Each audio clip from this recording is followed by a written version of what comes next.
So this video is connected to our new course, Living Well to Die Well. But in this video, Jacky and I will share some of our own experiences of bereavement and the process of dying.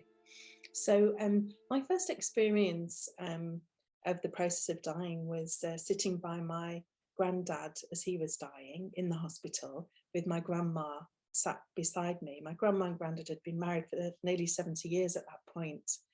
And always had a really loving relationship. And as he took his last breath, the most beautiful smile came on his face. And ever since then, I've been really reassured that there's really nothing to be scared of about dying. So that was quite a profound experience for me. I've been bereaved a couple of times. My grandmother died.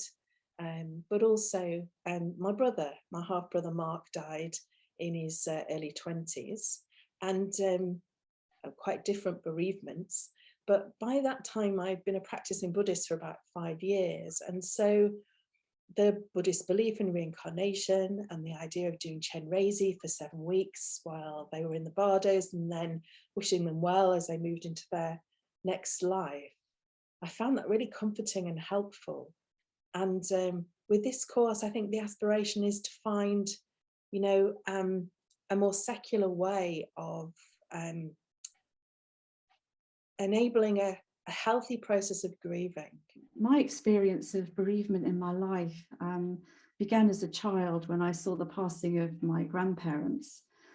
That was at a time when death wasn't really spoken about very much. When you were a child, it was like, well, Jacky's in the room, so we can't talk about this. And so my next real profound experience of death and bereavement was when my first baby died at the age of 4 months.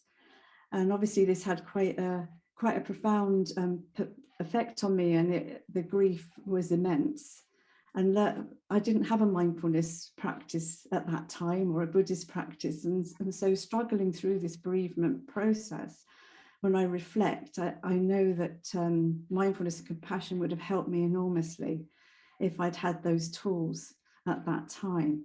So later I experienced the death of my mother, and in particular the death of an aunt, because I sat with her for days as she went through the process, and I noticed the process actually happening. So I went and bought the book, the Tibetan book of the living and the dying, so that I could find anything in there that would help me to help her through this process. And after she died, it was such an extraordinary experience, and I realized actually how special it was that I went on to train as a soul midwife so that I could learn more about this dying process. And when I was able to combine the practices that I'd learnt with the mindfulness and compassion practices, when it came to the death of a dear friend, I was able to sit with him and share, in particular, the safe place practice. And he would go to this safe place and he would imagine that his late wife was sitting on a bench waiting for him. And he went on to practice this on his own right up to, as long as his health enabled him to, quite close to his death. So I feel that this course will help us share some practices that, from our experience, that will help you too. Yeah, thanks, Jacky. So we hope that you will join us on this journey of living well to die well.